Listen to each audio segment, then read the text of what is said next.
नोएडा के ओमैक्स सिटी में रहने वाला भाजपाई गुंडा आपको याद है, श्रीकांत त्यागी। उसके समर्थन में देश भर में महापंचायतें हो रही हैं। जंतर मंतर पर भी एक पंचायत हुई थी, अब नोएडा में एक पंचायत हुई है और सारे टीवी मीडिया वाले उनके पीछे माइक लेकर दौड़ रहे हैं। नमस्कार, मेरा नाम है धारण और स्वागत है आपका इंडिया इंटरनेशनल न्यूज पर। नोएडा में श्रीकांत त्यागी के समर्थन में एक महापंचायत हुई, त्यागी महापंचायत। सारे सवर्ण, सारे त्यागी समाज के लोग वहां पर इकट्ठा हुए श्रीकांत त्यागी के समर्थन में। वो कह रहे थे कि श्रीकांत त्यागी ने कोई अपराध नहीं किया है, पौधे ही तो लगा रहा था, महिला ने पौधे लगाने से रोका तो बस गाली ही तो दी है, भले ही वो गाली जाति सूचक हो। उसी महापंचायत में एक और व्यक्ति मिला, इंडिया टीवी के माइक पर ऐसी बात कही कि पूरे सवर्ण समाज को डूब मरना चाहिए। सबसे पहले इस व्यक्ति की ये वीडियो सुनिए। क्या कोई भाजपा का सुना आपने?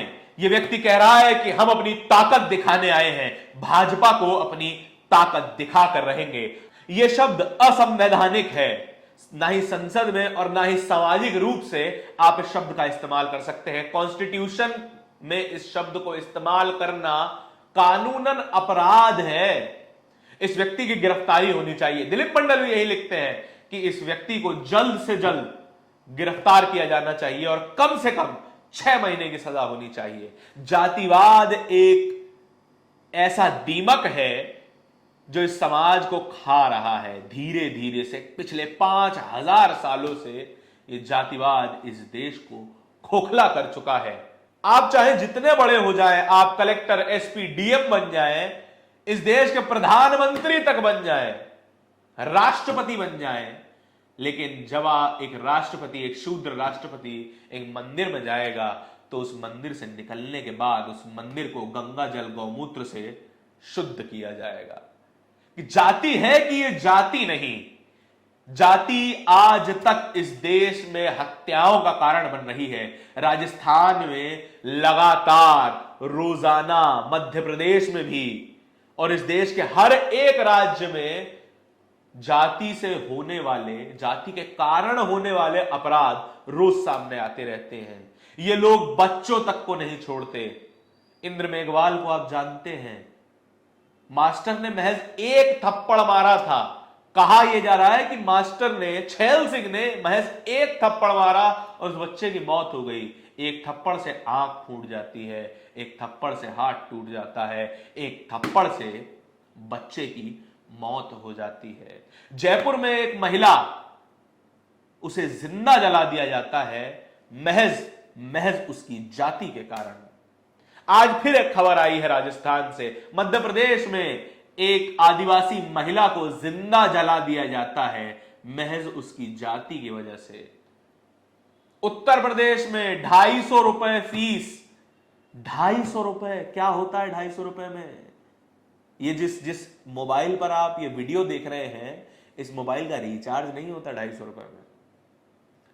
उस 250 रुपए के लिए एक बच्चे की हत्या कर दी जाती है। उसके बाप को सबके सामने शर्मसार किया जाता है क्योंकि उसकी जाति उन लोगों के समझ में नहीं आती जो खुद को सवर्ण कहते हैं, खुद को ब्राह्मण कहते हैं, खुद को अपर कास्ट कहते हैं, कथित अपर कास्ट कहते हैं, जिनके लिखे हुए वेदों में उन्होंने खुद को सर्वोच्च बताया है, पूजनीय बताया है। क्या पूजनीय लोगों की हरकत यह होती है कि वो एक बच्चे की जान ले लें? क्या यह होती है कि शिक्षा से एक पूरे समाज को इतने सालों तक, हजारों सालों तक वंचित रखा जाए? क्या पूजनीय लोगों की हरकत यह होती है कि वो अपनी किताबों में लिखे कि अगर कोई शूद्र वेद सुन ले तो शीशा पिघला के उसके कान में डाल दिया जाए, अगर कोई वेद मंत्रों का उच्चारण कर ले तो शीशा पिघला के उसके मुंह में डाल दिया जाए? यह मैं नहीं कहता, यह आपकी परम प्रिय, परम पूजनीय मनुस्मृति कहती है। मनु और शत्रुपा इस दुनिया के सबसे पहले मनुष्य कहे जाते हैं। यदि सबसे पहले मनुष्य ही इतने बड़े जातिवादी थे तो आप समझिए उसने किस तरीके के समाज का गठन किया होगा। आप आज तक इस जाति के दंश से निकल नहीं पाए हैं। यदि कोई SC ST OBC समाज का व्यक्ति कलेक्टर तक बन जाए ना, और कोई सवर्ण उसके पास किसी काम के लिए आए, पहले तो हाथ जोड़ के सर सर सर सर करता हुआ आएगा, लेकिन निकलते हुए जाति सूचक गाली देके जाएगा। वही गाली जो ये व्यक्ति इस वीडियो में दे रहा है, ये एक जातीय सूचक शब्द है, जिसे एक पूरे बड़े समाज ने गाली बना दिया है। यह समाज महज भारतीय आबादी का महज 3.8% है, 3.8%। और यह सबसे नया डेटा है। सबसे नया डेटा कब है? सबसे नया डेटा जातीय जनगणना का मिलता है आपको 1930 में। अंग्रेजों ने कराई थी पहली बार जातीय जनगणना।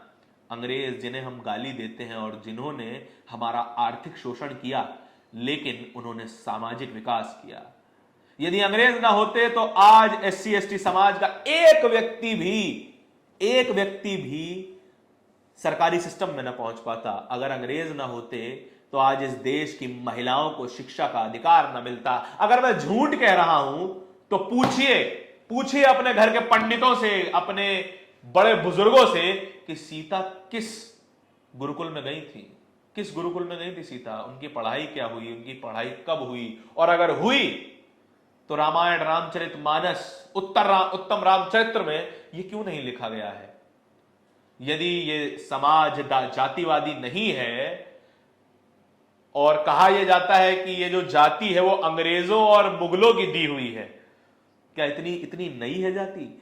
मुगलों का शासन अभी कुछ 500 साल पहले खत्म हुआ, अंग्रेजों का शासन 75 साल पहले खत्म हुआ, उससे पहले कोई जाति नहीं थी। तो रावण को ब्राह्मण क्यों कहा जाता था? रावण भी तो ब्राह्मण थे, राम तो क्षत्रिय थे। यानी कि जाति व्यवस्था तब भी थी और अब भी है, और तब भी जाति के नाम पर उत्पीड़न होता था, और आज भी जाति के नाम पर उत्पीड़न होता है, और आज भी आपके पैदा होने के कारण आपको आपकी जाति के नाम से गाली दी जाती है कि वो खुद को कमतर समझने लगे हैं। असल में वे त्यागी हैं, सवर्ण हैं, इस जातीय पिरामिड के सबसे ऊपर बैठे हुए हैं, और इन्हें इस शब्द से नफरत है, इस शब्द से जुड़े लोगों से नफरत है। इसीलिए वो उस व्यवस्था को वोट देते हैं जो इस व्यवस्था को बनाए रखना चाहती है, जातीय व्यवस्था को बनाए रखना चाहती है, जो चाहती है केवल अपर कास्ट के हाथ में ताकत रहे, जो चाहती है केवल ब्राह्मणों के हाथ में ताकत रहे। इसीलिए वो बड़े ही महीन तरीके से रिजर्वेशन को खत्म करने की कोशिश कर रहे हैं। यदि आपको जानना है कि एक व्यक्ति जातिवादी है कि नहीं है, और जो कहता है कि हम बड़े ही लिबरल हैं साहब, उससे सवाल कीजिए कि आप आरक्षण के समर्थन में हैं कि नहीं है। यदि वो हां बोले तो उसका थोड़ा विश्वास कर लीजिए, यदि ना बोले तो समझ जाइएगा उसके अंदर जातिवाद का कीड़ा घर कर चुका है। इस पूरे वीडियो के बारे में आपके क्या विचार हैं हमें जरूर बताइएगा, और देखते रहिए इंडिया इंटरनेशनल न्यूज। धन्यवाद।